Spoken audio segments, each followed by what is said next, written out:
What's Calvin's view? Okay, thank you.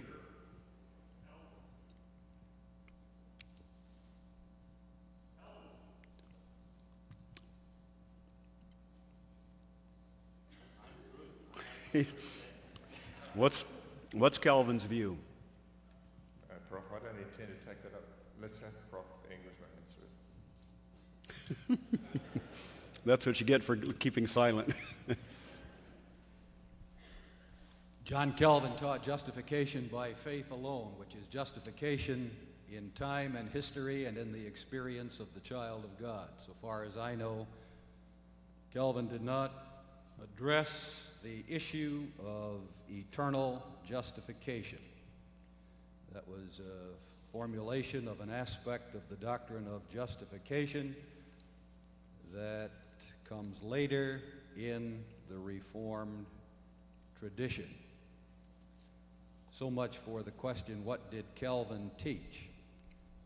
Now I will make bold to grasp the thorny nettle for just a few moments. There have been the creeds, by the way, the Reformation creeds, the Reformed creeds also, particularly the three forms of unity, speak of and teach only justification by faith alone. That is, they do not expressly teach eternal justification. The closest any creed comes to teaching eternal justification, interestingly, is the Westminster Confession, which speaks of an eternal decree to justify, which I recognize is not the same as an eternal decree justifying. But with regard to the later development, the argument is this, the contention is this: the Bible itself speaks of an aspect of justification other than justification by faith alone, that is, in the experience of the believing child of God. Romans 4, verse 25 teaches that just as Jesus Christ was delivered on account of our offenses, he was also raised on account of our justification, which teaches a justifying verdict of God upon all those for whom Jesus Christ died at the cross. Therefore, an activity of justifying on God's part that is different from justification in one's experience. And the contention on behalf of eternal justification goes that just as Christ, according to the book of Revelation, was slain before the foundation of the world, that is, was crucified in the eternal decree of God, so also with that decree of God, slaying Jesus Christ decretally, there is also an eternal justifying aspect to the whole truth of justification. Can Reverend Connors resist? I'd like to say just a couple of things. First of all, I don't think Prof has said anything I disagree with.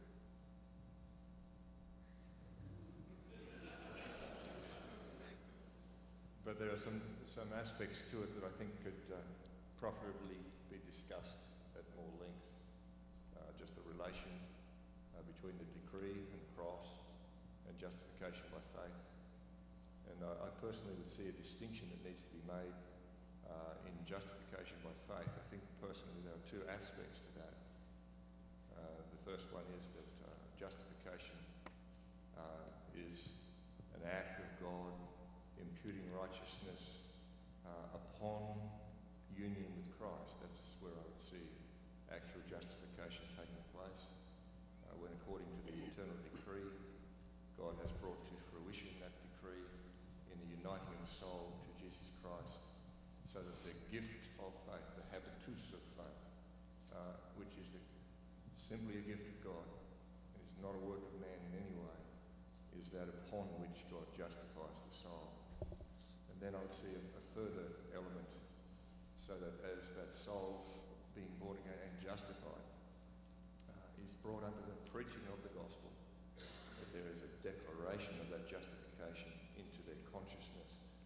without which they could never be justified. So I don't think there's so much difference, but I think there is a slightly nuanced position that our Westminster Confession gives us that leads us in a slightly different direction.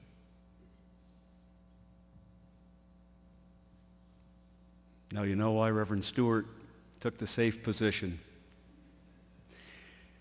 Professor Kamiga, would you take these two, please? Was Calvin the first of the reformers to put in place a system of church discipline like the one in Geneva? And then this, relating to discipline, Prof. Kamiga said that Calvin had less respect for the libertines than for the Pope. And at one time he had them banished from Geneva. How do you banish people from a city unless you have the power of the sword to enforce the banishment?